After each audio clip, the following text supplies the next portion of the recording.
Christmas in the trenches. It's been a cold, bleak time, whether on the Eastern Front or the Western Front. In this snow-covered, shell-torn landscape, it's been a strange kind of Christmas for all of us here, friend or foe, civilian or combatant.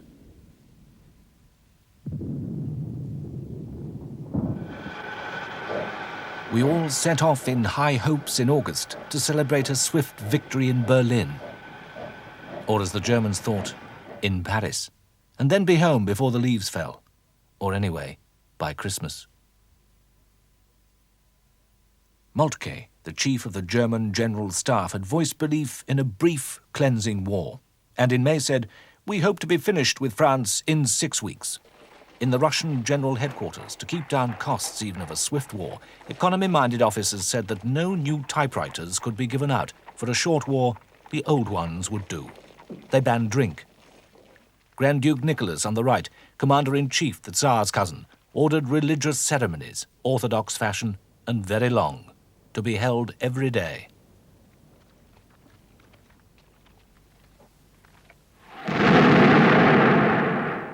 But the war has now reached stalemate. The Kaiser and his son's hopes for what they wanted for Christmas have been dashed. But so too have those of the Allies.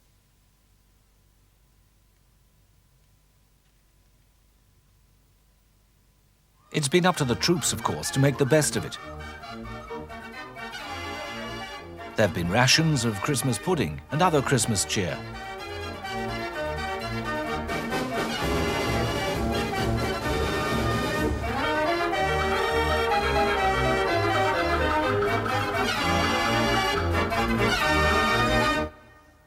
The Germans even put up some Christmas trees by their trenches. And one eyewitness has reported that a German NCO started his fellows off in some marching tune. When they had done, I set the note for the boys of Bonnie Scotland. And so we went on singing everything from Good King Wenceslas to O Lang Syne, which we all, English, Scots, Irish, Prussians, Württembergers, joined in.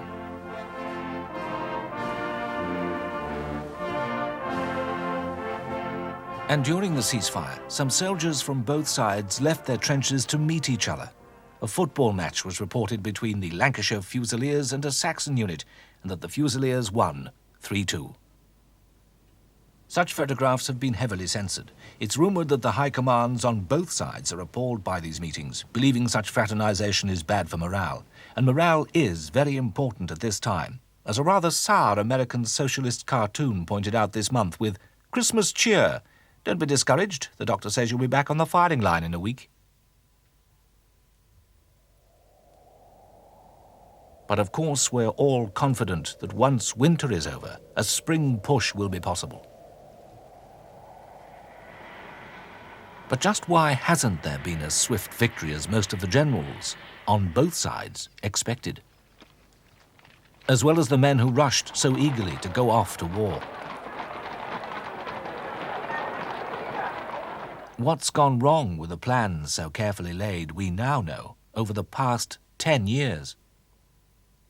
All countries have planned for the wars they've felt most likely to happen. Germany, with her allies Austro-Hungary and Italy forming the Triple Alliance since 1882, had long feared threats on two fronts after France and Russia became allies in 1894, the two great powers most likely to be hostile to Germany. Count von Schlieffen, the German chief of staff at the time, drew up a secret war plan.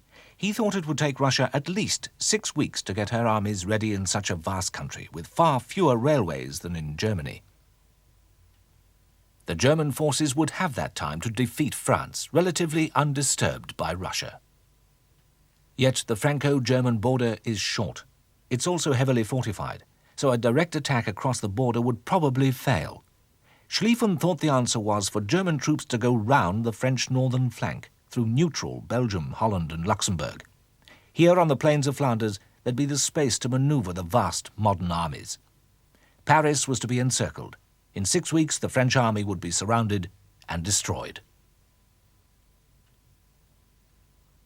It was known that an attack via Belgium, whose neutrality was guaranteed by international treaty, might bring Britain into the war, as this recruiting poster indeed shows.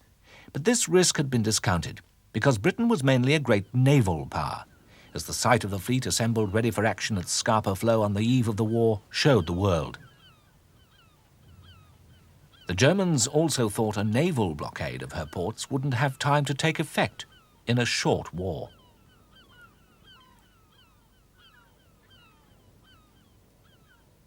France's war plans were based on massive fortifications south of Verdun, along the border with Germany. The generals planned a swift, overwhelming attack into German territory, winning back their former provinces of Alsace and Lorraine lost to Germany in 1871. This was called Plan 17. At the same time, there was to be a massive onslaught by France's ally, Russia, on Germany's eastern front. Great Britain's war plans have been limited by the smallness of her army, all volunteers, not conscripts like the rest of the great powers, and the needs of her vast overseas empire. The British assumed that an expeditionary force of about 100,000 well-trained men would give the French enough assistance to enable them to beat Germany, while the Navy held the seas, captured German colonies, and blockaded German ports. All these ideas on a short war were based on the lessons military experts thought they'd learned since the 1860s. As recently as last year and the year before, military attachés from the great powers were observers on the Balkan Wars battlefields. Unfortunately, although most of the wars were indeed short, apart from the American Civil War, they contained lessons which are only now really being understood. It had been thought that sheer weight of numbers, such as Russia's vast resources of manpower would provide, would carry the day. In August, the Daily Sketch said, "Russia's millions may turn the scale of battle."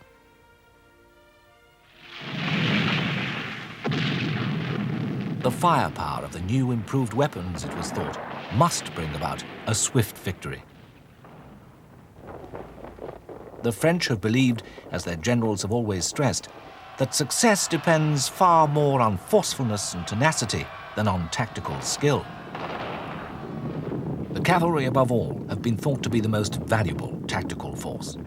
As a British officer has put it, "We'd been training for 10 years nearly, or 9 years anyway, for the role of the cavalry was to push forward until we contacted the enemy."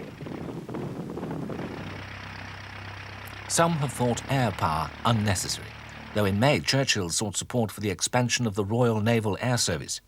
But most generals still think air reconnaissance will never replace reconnaissance by the cavalry.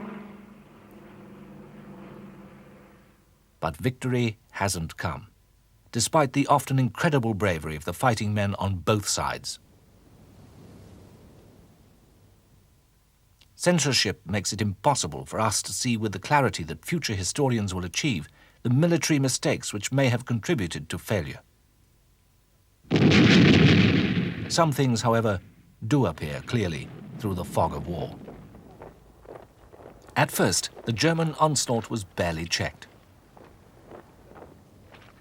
The Schlieffen Plan had been slightly altered by General Moltke, so the Dutch territory was avoided, and instead of just a token force in Lorraine on the French frontier, many more troops were sent there, which weakened the right wing of the German attack.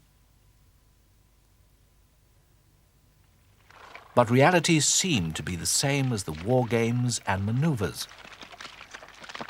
In the early days, the cavalry seemed indeed to be, as always, the most valued force on the battlefield, the elite of the fighting forces on both sides.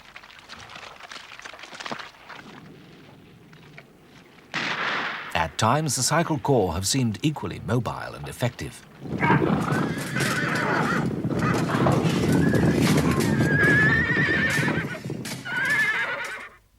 But the cavalry have proved to be the first victim of the war.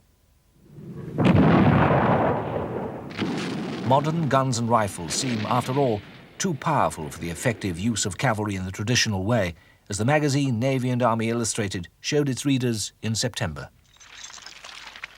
Some cavalrymen have tried camouflaging their horses by painting them khaki, though, as one of the men has pointed out, But of course it didn't last long, because the first shower took a good deal of it off, and then the sweat of their various actions soon takes the colour off the horse. The infantry, attacking across open land, have proved too easy a target for machine gunners. The French, for example, may look brave in their red and blue uniforms with bayonets shining, but their Plan 17 has been shot to pieces in bloody battles.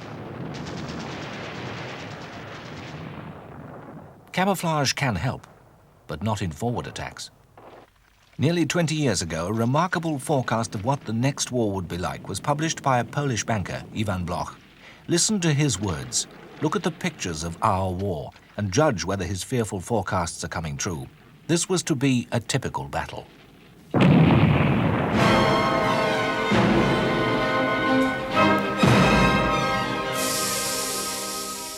The distance is 6,000 meters from the enemy. Shells tear up the soil and burst. In a short time, the crew of every gun has ascertained the distance of the enemy. Then every projectile discharged bursts in the air over the heads of the enemy, raining down hundreds of fragments and bullets on his position. Men and horses are overwhelmed by this rain of lead and iron. Now they are but 2,000 meters away. Already the rifle bullets whistle round and kill, each not only finding a victim, but penetrating files, ricocheting and striking again. The firing lines will advance one after the other. Battalions will march after battalions. Finally, the reserves will follow. Yet with all this movement in the two armies, there will be a belt 1,000 paces wide, separating them as by neutral territory, swept by the fire of both sides, a belt which no living being can stand for a moment. The ammunition will be almost exhausted. Millions of cartridges, thousands of shells will cover the soil. But the fire will continue until the empty ammunition cases are replaced with full. The moment will approach when half the combatants will be mowed down. Dead and wounded will lie in parallel rows, separated one from the other by that belt of 1,000 paces, which will be swept by a crossfire of shells which no living being can pass.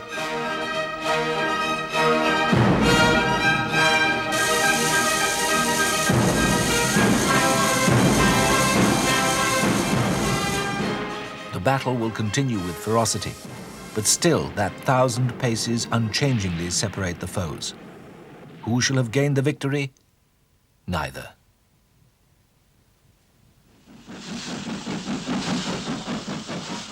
The railways have made it easy to mobilize men, horses and supplies. But once off the trains and dependent on human and animal muscle power, the strain soon tells.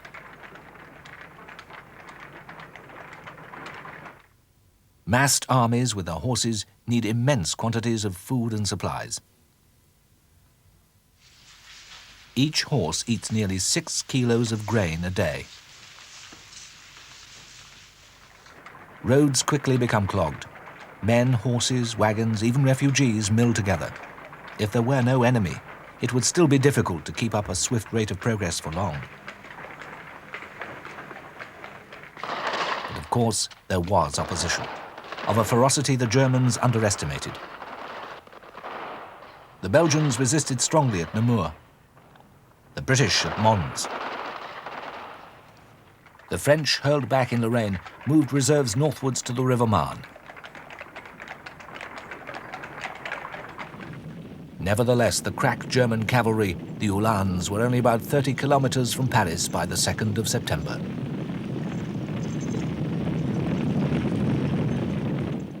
Paris was bombed. The government moved out. Reinforcements were rushed to the front by taxi from Paris. The cost was as on the meter.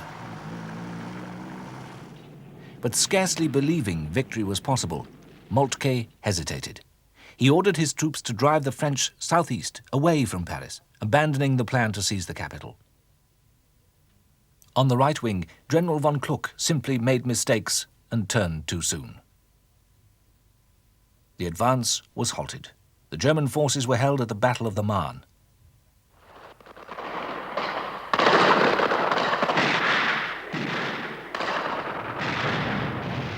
But since October, a war of movement has come to an end. All attempts to outflank the enemy by either force have failed. Trenches now run from the Channel to Switzerland. The same problems seem to be emerging on the Russian front as well. After initial victories, the Russians have been driven back. With the trenches, Bloch's forecast again seems to be coming true. He said, "Certainly, everybody will be entrenched in the next war. The spade will be as indispensable to a soldier as his rifle.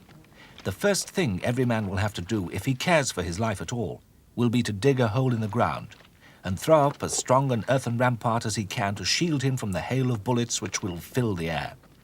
It will be impossible for the battle of the future to be fought out rapidly. All digging work is slow work, and when you must dig a trench before you can make any advance, your progress is necessarily slow. Battles will last for days, and at the end, it is very doubtful whether any decisive victory can be gained." An objective observer looking at such scenes might think that all the powers should come to a conference table and seek an honorable peace.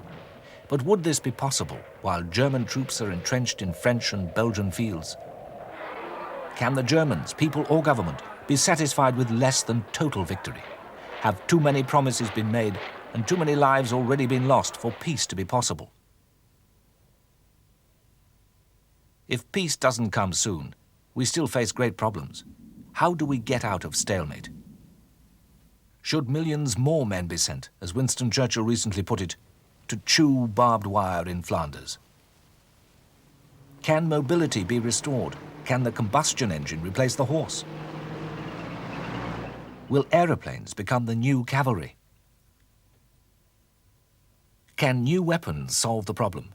As the Daily Mirror has shown, the war of the big guns, British batteries that are changing the history of the world. Can new fronts be opened up, perhaps in the Balkans? Can the British Navy do more than blockade German ports? If the war continues for long, then all countries will face increasing hardship and economic difficulties. How will civilian populations respond? Will it be, as Mr. Bloch has said, that nothing will be demonstrated by the next war, if it is made, in spite of warnings, but the impossibility of making war, except, of course, for the purpose of self-destruction? War, therefore, has become impossible, except at the price of suicide. What the governments will all come to see soon, more or less clearly, is that if they persist in squandering the resources of their people, they will only be preparing the triumph of the socialist revolution. Will even 1915 see the end of it all?